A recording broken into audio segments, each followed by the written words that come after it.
तो जैसे कि हमने हिगुराशी का सीज़न 2 का एपिसोड 1 अपलोड कर दिया, पर उसमें मैंने सीज़न 1 को रिकैप नहीं किया जो मुझे करना चाहिए था। तो इसीलिए हम इस एपिसोड में सीज़न 1 को रिकैप करेंगे और जिसके बाद आगे कंटिन्यू करेंगे। तो हमने सीज़न 1 में देखा था कि हिनामिज़ावा के सभी लोग ओयाशिरो सामा के कर्ज को बहुत ही मानते हैं और उससे बहुत ही डरते हैं, पर हमें पता चलता है कि ओयाशिरो सामा के कर्ज जैसा कुछ भी नहीं होता। ये सब कुछ सातो को कर रही होती है क्योंकि रिका-chan हिनामिज़ावा को छोड़कर जाना चाहती थी और सातो को उसे रोकने के लिए ये सब कुछ कर रही होती है एक हिनामिज़ावा सिंड्रोम नाम के ड्रग से। और मुझे सबसे ज़्यादा पूछे जाने वाला सवाल, ये सब मरने के बाद फिर से ज़िंदा कैसे हो रहा है? तो ये पूरी की पूरी कहानी एक टाइम लूप में चल रही है और इस टाइम लूप का अंत रिका-chan के मरने के बाद ही होता है और जिसके बाद सब कुछ फिर से नए से स्टार्ट होता है। तो ये था सीज़न 1 का रिकैप। तो शुरू करते एपिसोड 2।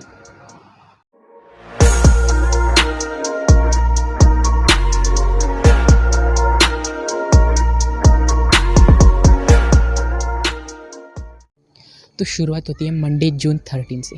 रिन हार्डवेयर की शॉप में होती है और वहाँ पर कुछ हार्डवेयर की चीज़ें खरीदते हैं और कहती है मुझे बहुत मेहनत करनी पड़ी, बहुत ज़्यादा।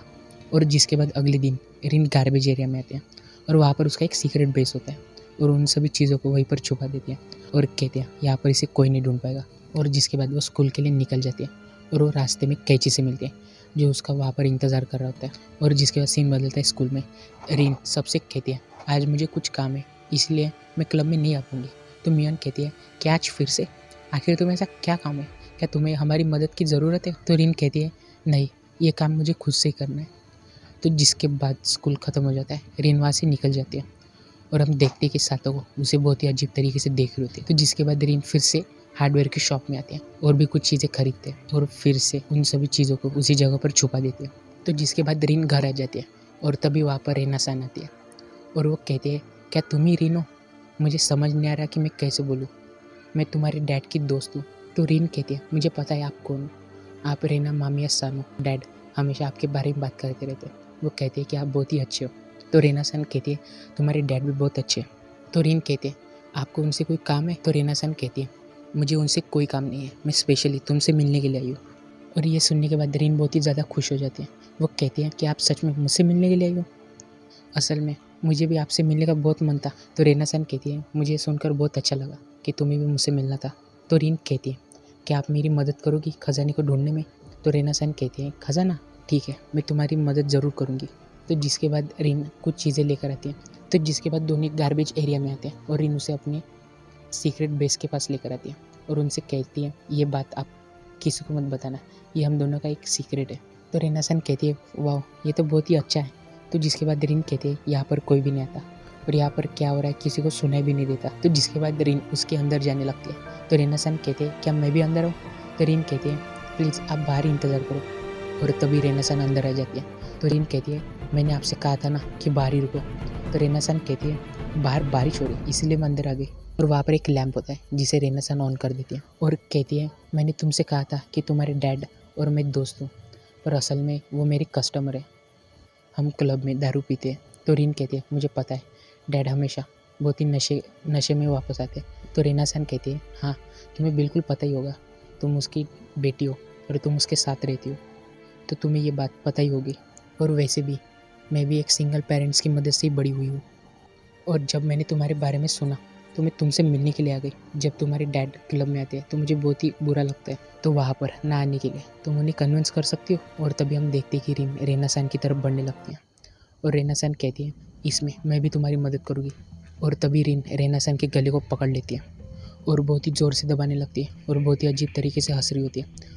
रेना-सान वहाँ पर दर्द से तड़प रही होती है। रिन उसका गला बहुत ही ज़ोर से दबाई जा रही होती है और तभी रेना-सान वहाँ पर जो लैंप होता है उसे उठाती है और रिन के सिर पर मार देती है। और तभी रेना-सान पीछे देखकर एकदम चौंक जाती है क्योंकि वहाँ पर बहुत सी चीज़ें होती हैं। और तभी रिन एक बहुत ही बड़ा सा चाकू निकालती है और ये देखकर रेना-सान बहुत ही ज़्यादा डर जाती है। वो वहाँ से भागने लगती है और रिन बहुत ही अजीब तरीके से हंसती हुई उसके पीछे भागने लगती है। और रेना-सान मदद के लिए चिल्ला रही होती है। वो कहती है कोई मुझे बचाओ प्लीज़, कोई तो है। और तभी उसका पैर फिसलता है, वो एकदम से नीचे गिर जाती है और वहाँ पर रिन आती है। वो रिन से कहती है प्लीज़ मुझे मत मारो, प्लीज़ मुझे मत मारो। पर रिन नहीं सुनती और उसको मार देती है और जिसके बाद उसे घसीटती है उसी जगह पर लेकर आती है। और रेना सान के छोटे छोटे टुकड़े करने लगती है। और तभी हम देखते हैं कि वहाँ पर सातोक होती है जो कहती है रिका चैन को हिनामी जाओ में रहने के लिए कन्विंस कर लेती हूँ, तो मैं तुमसे वादा करती हूँ ये जगह तुम्हारे लिए बहुत खुशहाल होगी। तो जिसके बाद रिन ने रेना सान के जो छोटे छोटे टुकड़े किए होते हैं उन सभी को एक कपड़े में लपेटती है और वहाँ से ले जाने लगती है। और वह कहती है डैड देखो इस बार मैंने बहुत मेहनत की है, ये गंदे लोग हमारे परिवार को चोट पहुंचाना चाहते थे पर इस बार ऐसा नहीं होगा। और तभी उसका पैर फिसलता है और वह नीचे गिर जाती है। और वह कहती है मुझे इसे ऐसी जगह पर छुपाना होगा जहाँ इसे कोई ढूंढ ना पाए। जिसके बाद सीन बदलता है वेडनेसडे जून 15 को। स्कूल में सभी क्लब में गेम्स खेलने के बहुत ही एक्साइटेड होते हैं पर तभी रिन कहती है प्लीज़ मुझे माफ़ कर दो, आज मुझे फिर से कोई काम है। तो जिसके बाद रिन वहाँ से चली जाती है और कैची कहता है मुझे पता है रिन को कौन सा काम है। तो सातो को कहती है क्या तुम्हें सच में पता है। तो जिसके बाद सीन बदलता है गार्बेज एरिया में। रिन ने जो रेना सन के छोटे छोटे टुकड़े किए होते हैं वो उन सभी को उसने वहीं पर छुपा दिए होते हैं। वो उनको देख ही रही होती है कि तभी वहाँ पर कैची आता है। तो रिन कहती है कैची तुम यहाँ पर क्यों आए। तो कैची कहता है मैं यहाँ पर तुम्हारी मदद करने के लिए हूँ, उस केंटाकू डॉल को निकालने के लिए। तो जिसके बाद कैची रिन के पास आता है और कहता है कहाँ पर वो केंटाकू डॉल। तो रिन कहती है वहाँ पर है वो। तो जिसके बाद कैची उस केंटाकू डॉल के ऊपर बहुत सी चीज़ें होती हैं उन सभी को निकालने लगता है। तो कैची कहता है काश हमारे पास कोई चीज़ होती इन सभी को तोड़ने के लिए। तो रिन कहती है मेरा घर यहाँ से बहुत ही नज़दीक है, मैं अभी लेकर आती हूँ। और रिन वहाँ से भागते हुए जाने लगती है और वो एक जगह पर आकर रुक जाती है और कहती है उसने देख लिया, कैची ने सब कुछ देख लिया। और वो अपनी गर्दन को बहुत ही ज़ोर ज़ोर से खुजा रही होती है और कहती है मुझे पता है मुझे बहुत मेहनत करनी पड़ेगी। और जिसके बाद वो अपने सीक्रेट बेस से उस चाकू को निकाल देती है। और जिसके बाद सीन बदलता है कैची की तरफ जो वो कंस्ट्रक्शन बुक पढ़ रहा होता है। और तभी हम पीछे देखते कि रिन वहाँ पर आ जाती है और वो चाकू से कैची को मारने वाली होती है। और तभी कैची परछाई में देखता है और ये देखकर कैची बहुत ही ज़ोर से चिल्लाता है। तो रिन कहती है कैची सॉरी, क्या मैंने तुम्हें डरा दिया। तो कैची कहता है नहीं बिल्कुल नहीं। तो रिन कहती है ये देखो मैं ये लेकर आई हूँ। तो कैची कहता है वो तो ठीक है पर अभी बहुत रात हो गई है, हम उस डॉल को कल निकालेंगे। तो जिसके बाद सीन बदलता है एक सुपर मार्केट में जहाँ पर रिन खाने के लिए कुछ चीज़ें खरीद रहे थे। और तभी वहाँ पर कैची की मॉम आती है और वो रिन से कहते हैं खाने के लिए चीज़ें खरीद रहे हो, बहुत अच्छे, तुम सच में बहुत ही अच्छी हो। कैची तो खाना बिल्कुल भी नहीं बना पाता और अगर मैं किसी दिन काम की वजह से बाहर जाती हूँ तो क्या तुम प्लीज़ कैची के लिए खाना बना दोगी। तो रिन कहती है हाँ बिल्कुल। तो जिसके बाद रिन घर जा रही होती है और तभी वहाँ पर रोशी सन आते हैं और वो रिन से कहते हैं क्या तुम ही रिन रियूगा हो। तो रिन कहती है हाँ मैं हूँ, आप कौन हो। तो ओशी सन कहते हैं कार में बैठकर बातें कर रहे थे। तो जिसके बाद ओशी सन रिन से कहते हैं क्या तुम इसे जानती हो। तो रिन कहती है हाँ ये रीना मामिया है। तो ओशी सन कहते हैं तुमने सही कहा, ये इसके क्लब का नाम है पर इसका असल नाम रित्सुको मामिया है। तो रिन कहते हैं क्या उनके साथ कुछ हुआ है। तो ओशी सन कहते हैं ये कल से मिसिंग है, तुम्हें कुछ पता है। तो रिन कहते हैं कल ये मेरे घर आई थी मुझसे मिलने के लिए। तो ओशी सन कहते हैं मुझे उसके साथ काम करने वाले ने बताया कि वो अपनी कस्टमर की एक बेटी से मिलने के लिए गई थी। और अगर तुम्हें कोई एतराज़ ना हो तो तुम बता सकती हो तुम्हारे बीच और उसके बीच क्या बातें हुई। तो रिन कहती है कुछ ज़्यादा नहीं, वो मेरी बस दोस्त बनना चाहती है क्योंकि वो भी एक सिंगल पेरेंट्स की मदद से बड़ी हुई थी, बस इसीलिए।